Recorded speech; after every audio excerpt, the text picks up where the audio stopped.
Mais je suis heureux de pouvoir vous parler de ce nouvel opus, ce troisième roman, publié aux éditions du Rocher, intitulé Les reflets du hasard. Je m'appelle Elios Azoulay, et à l'heure où je vous parle, je suis dans un labyrinthe, un vrai.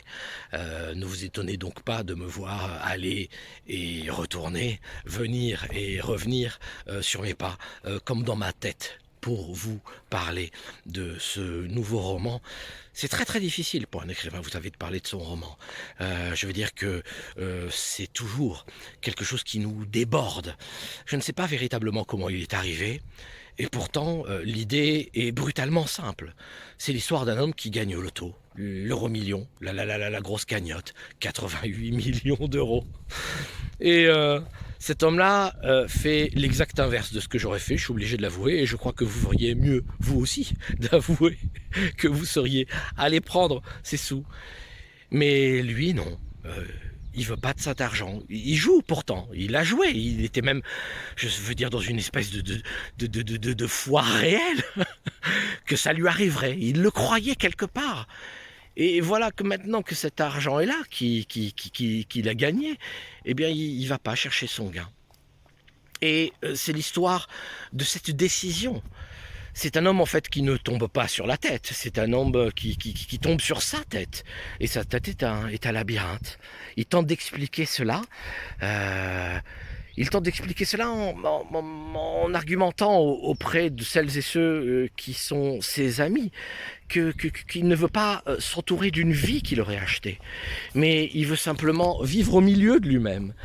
Et évidemment, personne ne le comprend, et pire que ça, tout le monde lui en veut. Il devient la cible d'un enfer coalisé, et tout le monde réclame cet argent, mais cet argent, il ne l'a pas. Et donc la violence de ce monde qui se retourne contre lui, et peut-être aussi les germes de la folie qui lui a fait prendre cette décision, l'emmène aux confins de la démence. Et la deuxième partie de ce roman, qui aurait pu d'ailleurs peut-être s'intituler « Les deux romans d'un homme », la deuxième partie de ce roman se passe dans un asile psychiatrique.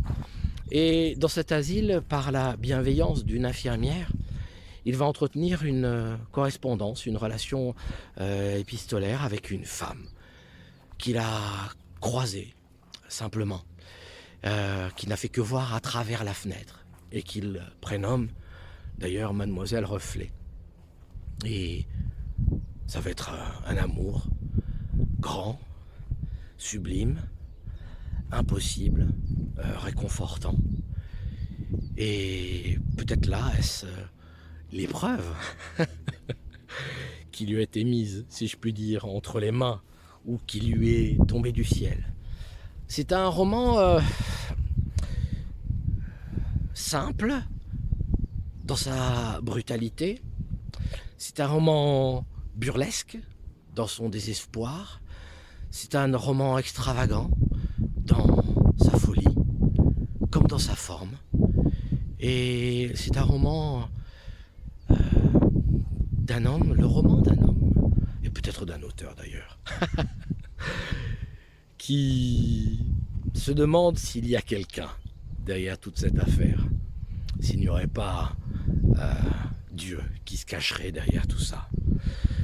Donc c'est un homme confronté à une crise profonde qui répond par une folie et qui finira peut-être par trouver la solution de ce labyrinthe dans lequel il se trouve enfermé, dans l'amour totalement gratuit, généreux, que lui offre cette femme. Eh bien écoutez, je vous remercie infiniment, je vous dis au revoir, et, et j'espère m'en sortir un jour, voilà.